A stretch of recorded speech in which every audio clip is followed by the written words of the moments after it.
On the evening of August 4, 1964, in the Gulf of Tonkin, two American destroyers fired hundreds of shells at torpedo boats, carrier aircraft attacking the radar contacts around them. The Vietnam War was about to escalate, but did the attack actually happen? This channel's mission is to challenge the Vietnam orthodoxy through reference to primary sources. Much of what you know about the Vietnam War is either incomplete or false. Please consider supporting this channel and its mission through Patreon. The link is in the description. The De Soto patrol resumed on the morning of August 3rd, with a second destroyer, the Turner Joy, joining the Maddox. Their orders were to approach North Vietnam no closer than 11 miles, with the 4-mile limit on approaching its islands unchanged. Michael Forrestal, Special Assistant to Secretary of State Dean Rusk for Vietnam Affairs, reported that this limit was intended to show the US did not accept Hanoi's probable claim that its territorial waters extended to 12 miles. In two messages, Captain Herrick, on the Maddox, gave his assessment of the situation. US ships in the Gulf of Tonkin can no longer assume that they will be considered neutrals. DRV considers patrol directly involved with 34 Alpha Ops. DRV considers US ships enemies.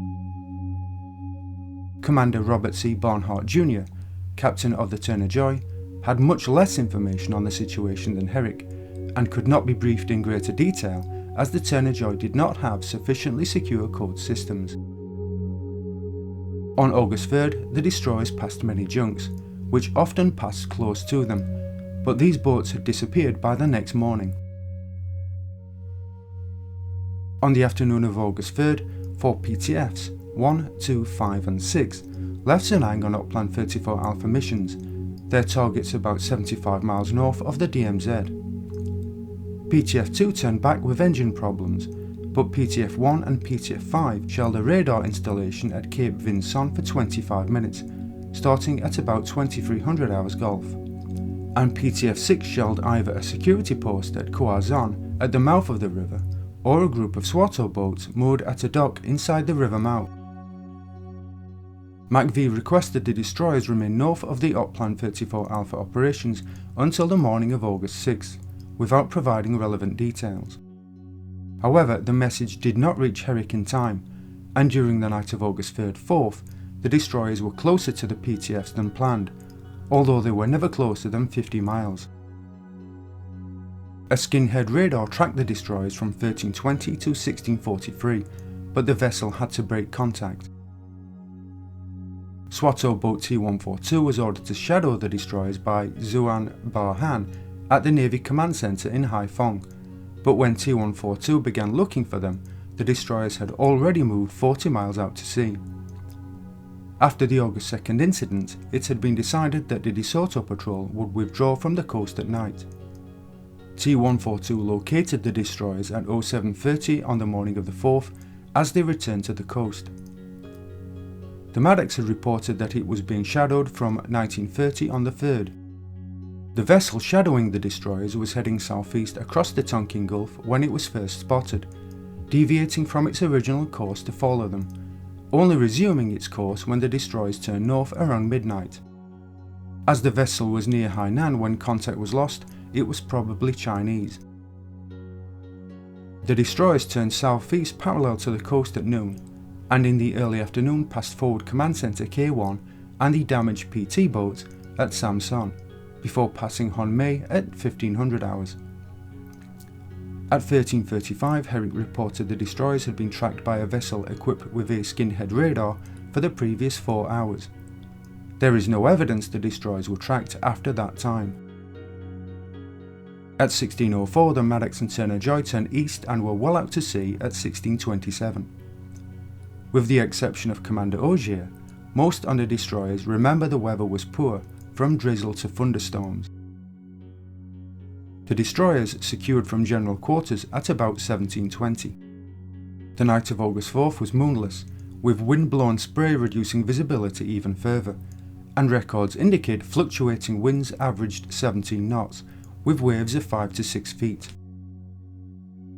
The Turner Joy was holding station 1,000 yards astern of the Maddox, and was responsible for avoiding collisions. Its radar was tuned to short-range operation, while the Maddox was responsible for long-range detection of potential enemies. Fire from the destroyer's guns was normally controlled by automated devices. These devices maintain aim on whatever the fire control radar was tracking, if it was locked onto a target. Surface search radar generated blips on a screen which human operators could then interpret. An experienced operator could identify radar images generated by certain weather types. However, a radar anomaly found in the Tonkin Gulf, known as the Tonkin Gulf Ghost or Tonkin Spook, generated radar images that were smaller and more clearly defined. Radar ghosts, caused by weather of the type present on the night of August 4th, could also confuse aircraft with surface contacts. The area of the Upper Gulf became known for the frequency of such spurious images when the US Navy began operating there. Torpedo boats T-333 and T-336, damaged on August 2nd, had to be moved from Sanson to a port with repair facilities.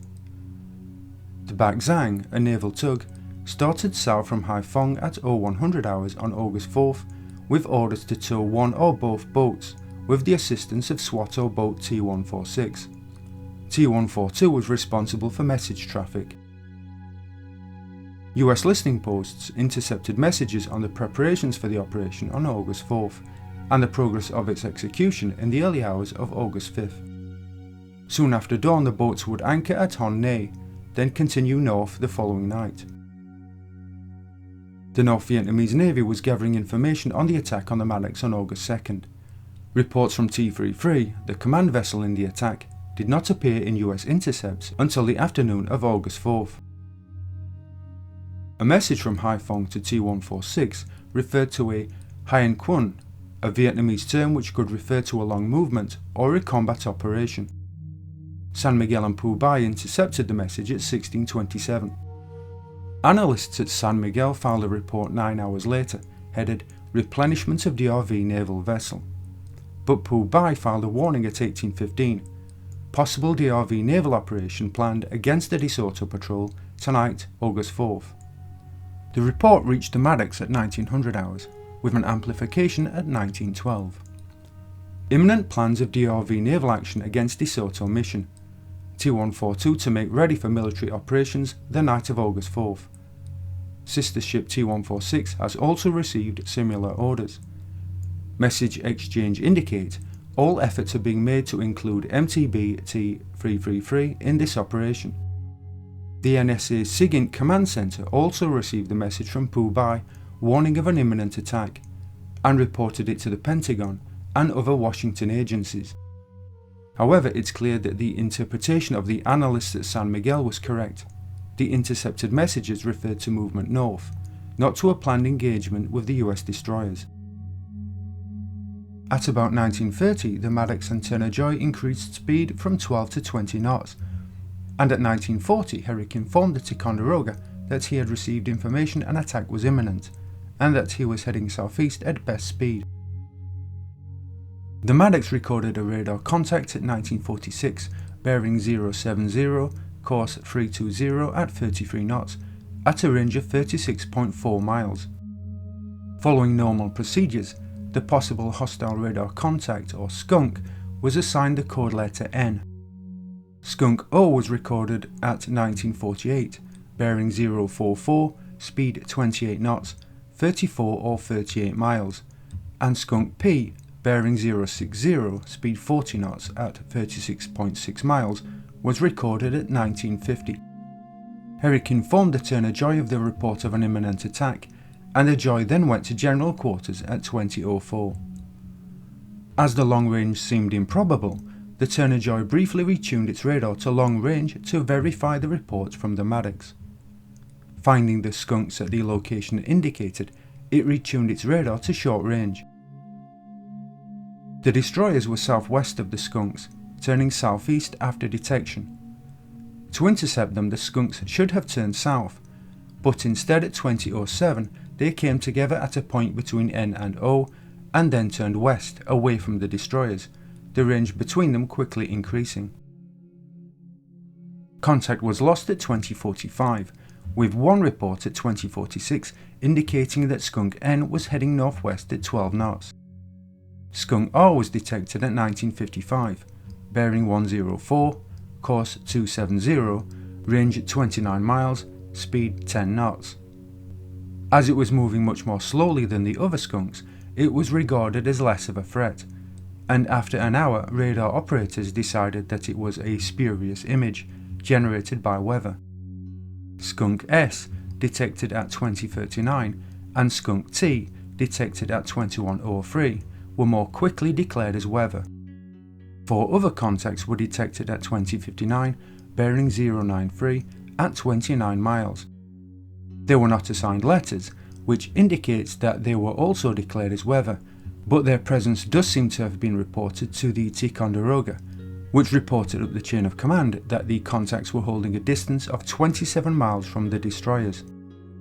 At 20:15, 3 unidentified aircraft were detected bearing 287 at 28 miles, and Herrick reported to the Ticonderoga that he had unidentified aircraft and vessels on his radar screens. Several hours later, the Maddox would report that these contacts had been identified as land. The Ticonderoga first dispatched 3 jets to support the Maddox: James Stockdale in an F-8 Crusader, and Wesley McDonald and his wingman in A-4D Skyhawks. George Edmondson and his wingman then headed towards the destroyers in A-1H Sky Raiders. The Maddox detected a new skunk at 21:08, designated Skunk U, bearing 090, course 214, range 15 miles at 30 knots. Skunk U closed on an intercept course for a few minutes before turning southeastward to parallel the destroyers. Within 5 minutes, it was decided that Skunk U was actually 3 or 4 vessels in close formation. Stockdale was in sight of the destroyers at about 21:08 and remained in sight of them below 1,000 feet for the next hour and a half. At 21:17, the overhead aircraft were vectored to the position of Skunk U, but could not find anything there. The skunk continued to appear as a radar image, but disappeared after 21:33 when it had approached to a range of 11.5 miles. At about 21:31, 2 to 4 contacts were detected on radar, 36 miles to the southeast, and directly ahead of the destroyers. It wasn't clear whether these were surface contacts or weather, and they were soon ignored in favour of closer contacts. At 21:34, Skunk V was detected. Skunk V was 9,000 yards away, bearing 093, and was approaching the destroyers at 35 to 40 knots.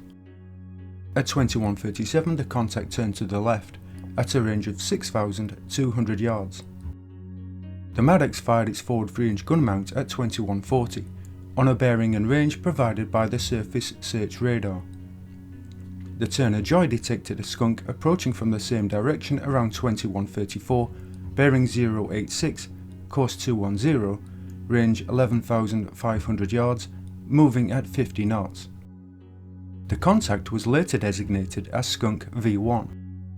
The destroyer opened fire at 21:39 with its aft guns, ceased fire at 21:41, then opened fire again. At 21:42, lock-on was again lost, but surface search radar continued to track Skunk V1 until 21:44. The surface search radar was performing a sweep every 5 seconds. Hazy patches, indicating 3 shell explosions, were visible for perhaps 2 sweeps. The contact was then dead in the water, became smaller with each sweep, and disappeared after 3 or 4 sweeps.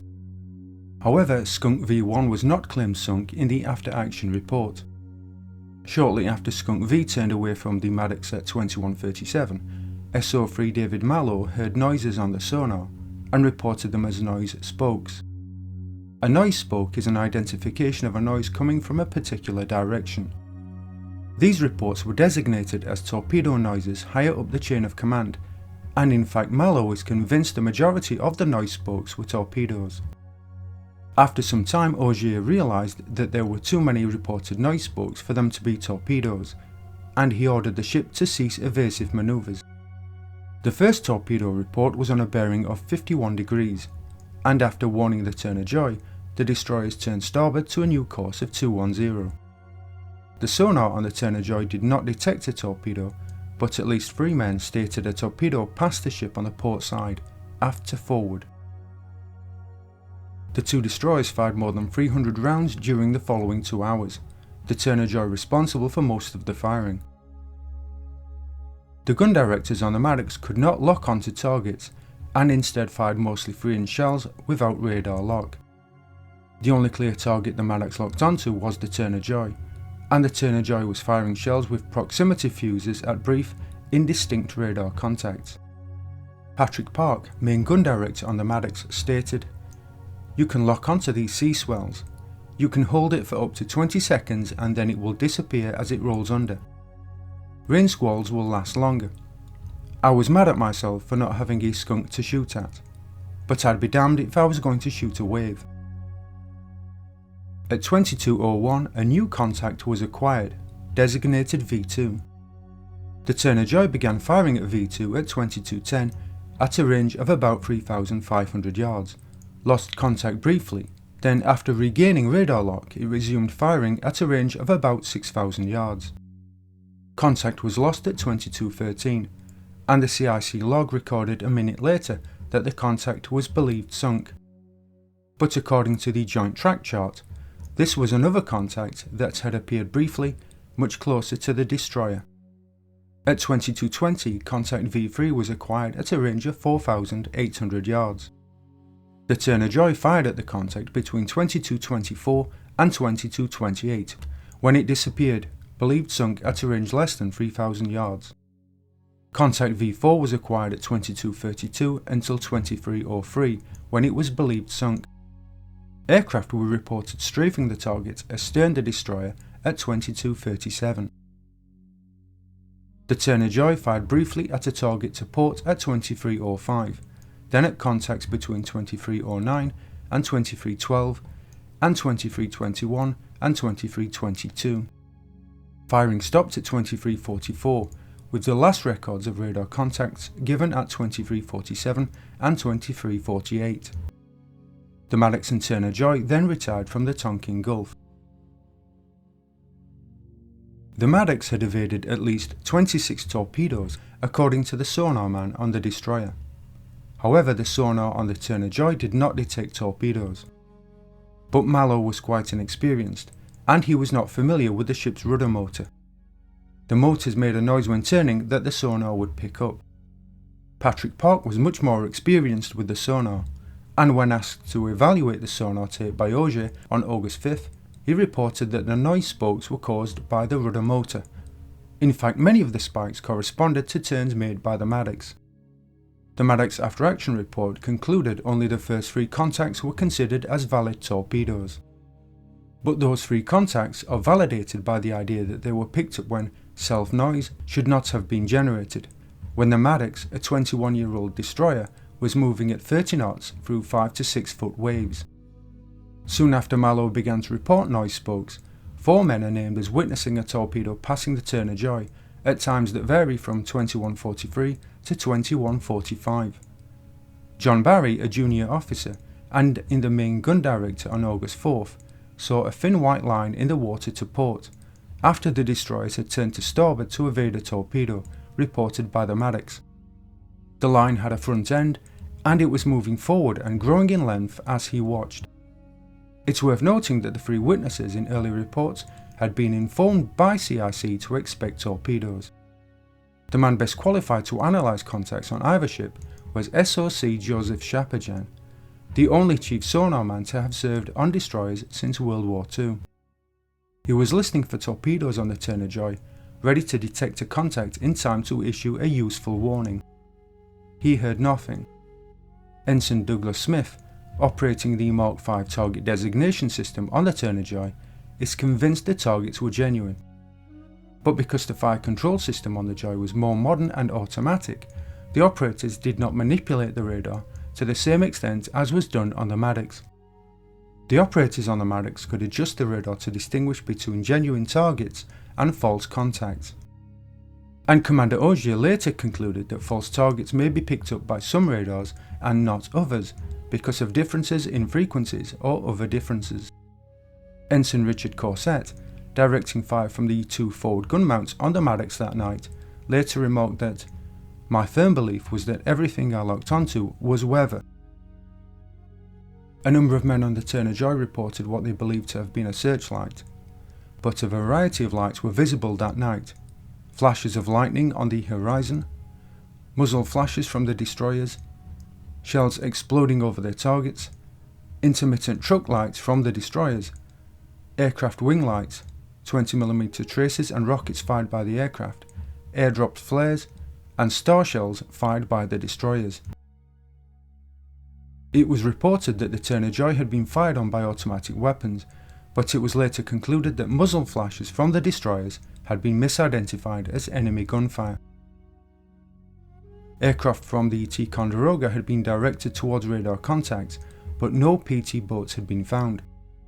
Stockdale, flying low in conditions of excellent visibility, could see neither torpedo boat wakes or hits scored on torpedo boats, although he had seen hits scored by 20mm rounds on August 2nd. And Lieutenant Commander Donald Hegret, flying combat reconnaissance, could see the destroyer wakes clearly, but he did not see PT boats, and none were present in his photographs. About 2.5 hours after the end of the action, the Ticonderoga reported, "Returning pilots report no visual sightings of any vessels or wakes other than Turner Joy and Maddox.